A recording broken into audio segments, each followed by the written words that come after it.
ஒரு துளி அளவு கூட ஆர்டிஃபிஷியலாக ஃபீலே ஆகலை. இப்படி ஒன்று வந்து நம்ம ரியல் லைஃப்பில் பார்த்தா இது நிஜம்தான் அப்படின்னு நம்புற அளவுக்கு ஒரு ரியலிஸ்டிக்கான ஒரு மேக்கப் அண்ட் ஆர்ட் ஒர்க்கை வந்து அந்த டெக்குங்கிற கேரக்டருக்கு ப்ரிடேட்டர் ஒர்க்கு ரொம்ப அருமையாக ப்ராக்டிக்கலாக ரியலிஸ்டிக்காக பண்ணியிருக்காங்க.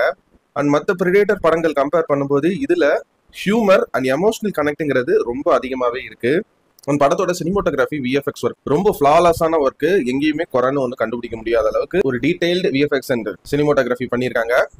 அண்ட் ஸ்டன் கொரியோகிராஃபின்னு சொல்றத விட அந்த ஸ்டண்ட்டுக்கு பின்னாடி டீடைல்ஸ் வச்சு அந்த டீடைல்ஸை சும்மா ஏனாதானு கடந்து போகாம அதுக்கும் ஒரு கனெக்டிங் பாயிண்ட்டை வச்சு லேயராக கனெக்ட் பண்ண விஷயங்கள் அதுவும் ஸ்டண்ட்டில் ரொம்பவே ஒரு சர்ப்ரைசிங் ஃபேக்டராக படத்தில் வந்து எனக்கு இருந்துச்சு. ஸோ எதையுமே எனக்கு தெரிஞ்ச படத்தில் வேஸ்ட் பண்ணல, ஒரு சீன் கூட வேஸ்ட்டாக எடுத்திருக்காங்க அப்படின்னு சொல்ல முடியாது இந்த பிரெடிட்டர் பேட்லேண்ட்ஸ் படத்தை பொறுத்த வரைக்கும். ஸோ இந்த படத்தில் இருக்க நெகட்டிவ் என்னன்னா, முக்கியமான நெகட்டிவ் வந்து இந்த பிரெடிட்டர் ஃப்ரான்ச்சைஸை ஃபாலோ பண்ணிட்டு வந்துட்டு இருக்கவங்களுக்கு எப்படி ஜுராசிக் வேர்ல்டு ஃப்ரான்ச்சைஸை ஃபாலோ பண்ணிட்டு வந்தீங்க